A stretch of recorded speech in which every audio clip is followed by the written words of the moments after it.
Well, the Asia-Pacific market is growing, and out of 25,000 aircraft in the next 20 years worldwide, we see 8,000 of those aircraft worth 1.2 trillion US dollars coming from this region alone. Wow, from this region alone. Okay, what about specific countries? How's it break down that way? Well, again, we have the whole global market forecast if you want to see it country by country, but the two biggest countries, of course, will be China and India. China, of course, being the largest. Of those 8,000 aircraft, about 3,000 are the Chinese market alone. About 3,000, and what's your best guess on the number of those 3,000 that will be Airbus aircraft? Well, clearly more than 50%, because we have the right aircraft for the Asia-Pacific market. We have the A320 family, the advanced fly-by-wire, very eco-efficient airplane. Then, of course, we have the 330, a fantastic regional airplane, and we have the new 350 and 380s as well.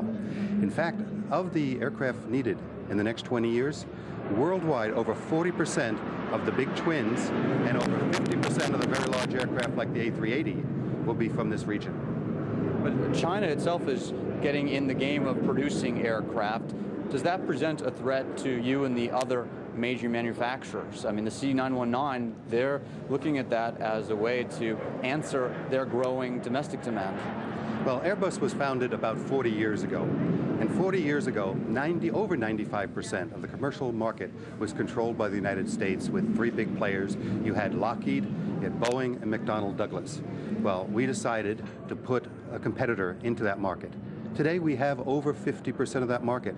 The last 7 years in a row, we delivered more than half of all the aircraft in the world. We were built in competition. We love competition. So as far as we're concerned, may the best man win, and we'll all be better for it. Now, what China's looking for, is it going to be large aircraft like the A380, or is it going to be the smaller, less than 200 passenger single aisle aircraft? And won't they be able to satisfy their own demand for that with this new aircraft that they're developing?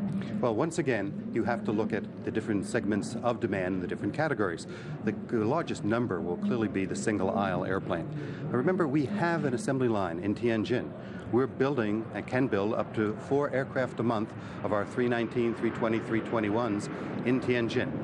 Now, that isn't the entire demand for single-aisle aircraft in China, but we're very comfortable that we'll have way in excess of 50% of the market for many years to come, because we have the right aircraft, and yes, they are built in China. Now, I mean, sort of a general question here. The Dreamliner. It's getting so much attention now, the same way the A380 did. I mean, now that it's, we're actually starting to see it in the air. I mean, is it getting frustrating to you that there's so much attention that's being focused on that aircraft at this point, and that do you feel like it's taking away some of the spotlight? Well, no, I think the people who count, the people in the industry, are really focused primarily on the A380. Flight Magazine did a very interesting survey last month of aviation professionals about which is the airplane that most changed the 21st century, which is really the game-changing airplane. And by far, the 380 came out on top. The 787, a good airplane, was a distant second. Another question I wanted to ask you is about the A320. You're re-engineering the engines for that aircraft. Can you talk about that?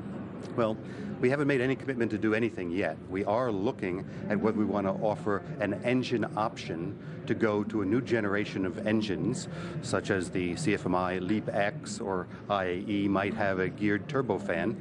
By 2015, we think it's a possibility that if we did offer that, we'd see some significant demand for the engine option. Remember, it's not a redesign in any way of the airplane. It's not a new generation 320. It's just offering an option to take some of these new generation engines if the operator wants it. Let me ask you about sales. Do you have any announcements to make here about sales that you can make at this air show, this first air show of 2010? Well, other than the fact that it's going to be a slow year, we're not really focused primarily on new orders right now. Last year we said we'd get 300, we got 310. This year we think we'll have somewhere between 250 and 300. But we're delivering close to 500 airplanes a year. The market will stay slow for new orders probably until about 2012. Were you expecting to have some new orders while you were here? Do you think it's still possible you'll have new orders to announce during this air show this week? We never really save up orders or anything for an air show, but I think we will make an announcement for the end of the week of a small number of aircraft. What type of aircraft? Well, if you actually keep asking those questions, you'll probably figure out who it is. Why don't you wait for the announcement? I don't want to wait. I want to know right now. That's my job. And your job is to make us wait. I understand that. John Leahy, the COO of Airbus, thank you so much for joining us here at the Singapore Air Show. And we hope you forgive the planes, the fighter jets flying overhead. And again, thank you for joining us.